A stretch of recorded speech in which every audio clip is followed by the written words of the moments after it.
York Giants Sports Talk and Entertainment. Hope everyone's having a fantastic day. I know I am. Why? I got my Giant Fan Fest tickets. Giant Fan Fest, the only day that training camp is going to be open to the Giants fans. Oh, it should be fun. It should be interesting. And then I'll be going to the Jet game right after that. FanFest is on August 11th, of course, at MetLife Stadium. I'm not sure how many tickets are left or how many tickets are available. If you go on Giants.com, you can go to the FanFest site and you can get your tickets. It's all free. It's all good. It's all going to be fun. I'm excited. Hope everyone's going to be there. Hope some people are going to be there. I'd love to see everyone. Of course, I'll be out there wearing my online Big Blue shirt. Come on up, say hello, say hi, and we kind of we'll see where it goes from there. Wanted to, training camp. We are now 14 days away till the 27th, the start of camp. We're going to be doing videos daily from between now and the start of camp because we are 2 weeks away. We're going to do breakdown of certain position groups. We'll do other fun, interesting things. At least I'll think it's fun and interesting. But I wanted to break down the linebacking core today because, of course, everyone knows of days of yore, the Giants had linebackers. We've always had guys. Going all the way back to Sam Huff, the Crunch Bunch, the original Crunch Bunch with Carson, Van Pelt, Kelly, and Taylor.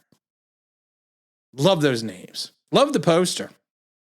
I don't know if you've ever seen the poster. Go Google New York Giants Crunch Bunch. You can see the guys on the wearing the construction hats and sitting there on the bulldozer.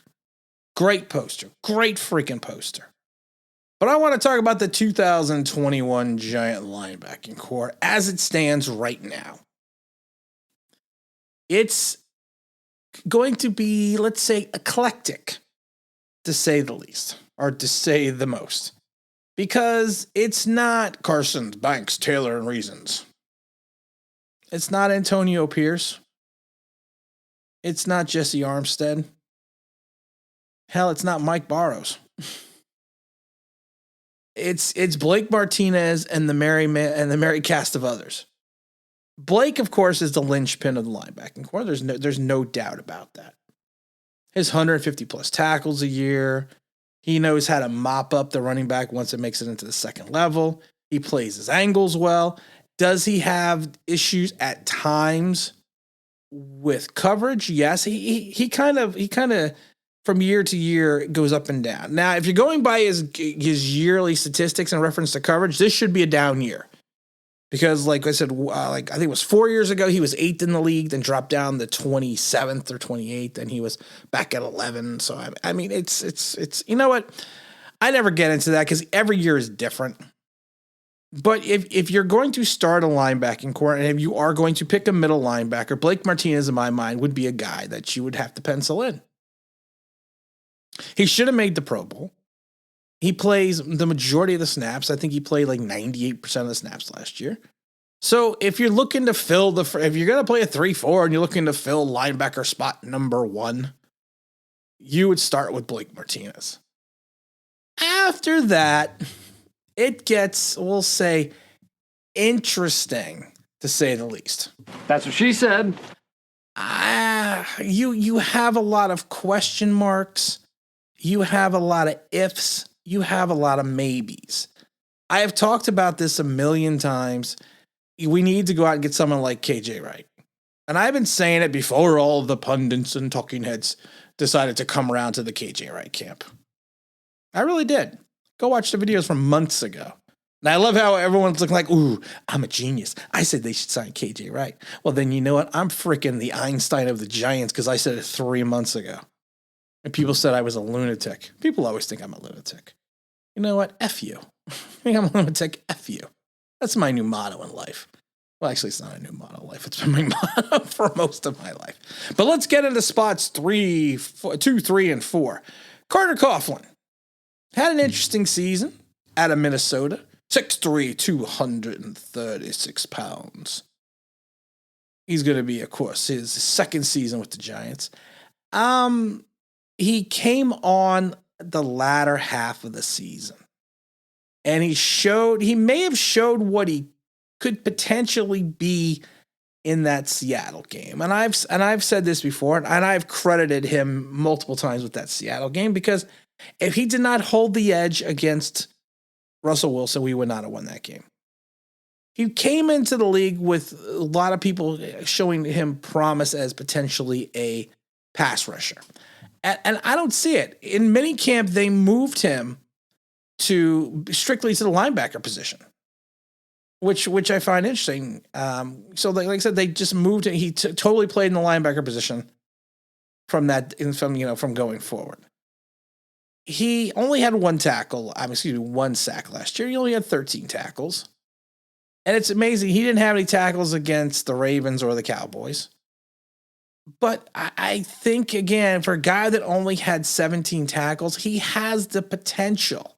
He has the speed. I think he has the ability to play the edge on the outside.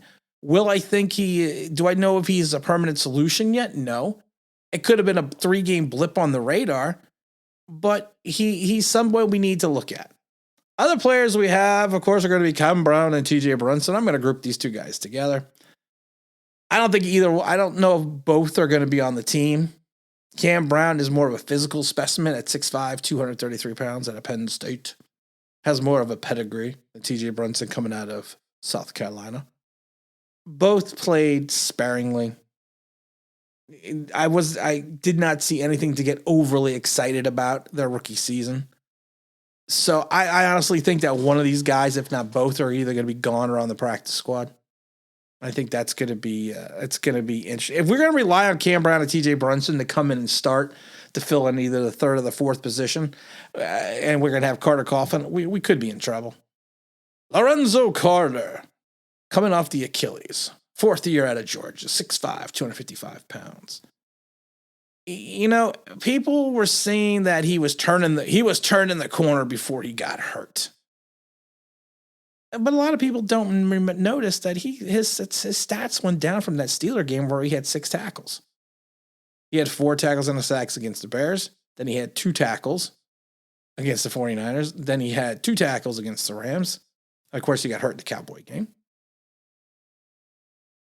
I mean, could he show some promise? I don't know, but he's going to have to. And coming back from an Achilles injury is tough enough as it is.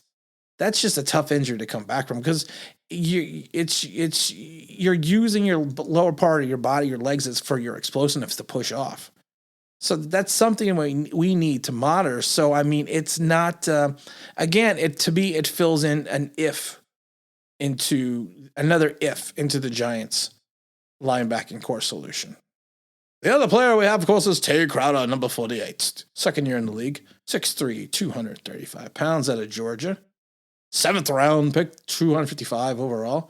Had an interesting season, 34 tackles, 1 sack. Played well in spurts, played extremely well against the Ravens and the Cowboys. Had the big coming out game against the Washington football team. I'm going to say it. Don't say it. I'm going to say it. Redskins. Okay, you know what's stupid about the Redskins? Now they're saying they had a fan-approved name of the Warriors. And now they're not going to have the Warriors because that still has a negative connotation for American Indians and indigenous personnel. I'm not making fun of any light about this, but every time I think of the Warriors, I think of the old movie from the 80s. Warriors, come out and play.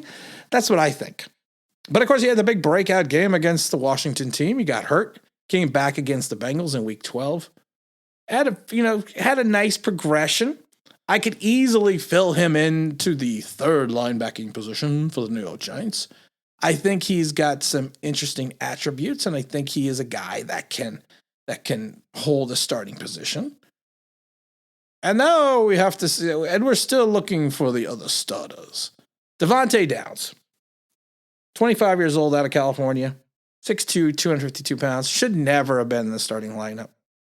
Should never even been thought of in the same breath in the starting lineup. I'm just saying that. I'm just being honest. You also have Trent Harris. I don't even know if he's going to be on the team. We have Mr. Ojulari, out of Georgia. I'm seeing a Georgia connection to our linebackers here. The rookie, 6'2", 249 pounds. I think Ojulari, whoa. I think he's going to be still more of a quasi-hybrid. And I think he's going to be playing with his hand in the dirt maybe a lot more than he is going to play in the linebacking core because we need someone on that edge. But I think he's going to have the skill set to fill in either position, either a defensive end or a linebacker or a hybrid. So I'm not really going to pencil him in the fourth position. I'm going to put him as a 4B. Also, we have Reggie Ragland, 6th year out of Alabama, 6'2", 252 pounds. He's not the Reggie Ragland from his Kansas City days. He's a run stopper, not much else. 2-down linebacker. Not a lot of side-to-sideline play, but he can plug up in the middle with Blake Martinez, so I'm going to be happy having him. I'm happy to have him on the team. Again, I'm going to say he's not the number 4. He's going to be, if Ojulari is a 4B, he's going to be a 4C. And, of course, we have the other rookie, Smith, who they gave number 58 to. Northern Iowa. I can't stand that they gave 58 to him. 6'6", 262 pounds. I know a lot of people are excited. Giant fans are all pumped up about him. All excited. I'm not. Because of the fact that we haven't even seen him play. And sometimes I feel that linebackers that are over 6'3" sometimes have an issue. I'm just throwing that out there. But we got to see what he is because I don't know what he is. He's not a late round draft choice, but he's a guy coming from a smaller school. So I'm not going to get all pumped up and hyped about it yet until we get in training camp. And the last one, of course, is going to be O'Shane Ximines. Number 53, 6'4", 254 pounds, 24 years old, out of Old Dominion. This is his 3rd season. I was very excited about O'Shane Ximines. I admit that freely, and I admitted before that I got an O'Shane Ximines jersey that I bought his rookie season. Boy, that was a waste of money so far. Still only has one pass rushing move. It's going to be more of a defensive end than he's going to be a linebacker. So I'm not even going to count him in the linebacking core. If you take a look at what we have right now, and this is looking at it 14 days outside of camp, you got to give this group a C-, maybe a C+. And your pluses are going to be potentially, we don't even know because it's still an if, is going to be Blake Martinez and Ojulari. Those are going to be your pluses. And maybe Tate Crowder's a plus. And maybe Carter Coughlin's a plus. And maybe Lorenzo Carter comes back. And maybe Devontae Towns learns to play a full-time position. Maybe Reggie Ragland's going to turn back the clock. Maybe Smith is going to be something. Maybe O'Shane Ximines is going to find his inner Osei Umenyiora.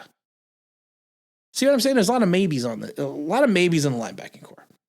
Going to say it again. KJ Wright. KJ Wright fixes a lot of problems. That's all I'm going to say. We're still going to be giving away that Coaches Club ticket. Haven't decided yet how to do it. Probably going to do a live stream. I'm going to be jumping on a couple other YouTubers' channels in the next couple of weeks. I don't really feel like doing live streams on my channel, but I will go out and do it on other channels, which are always fun and interesting.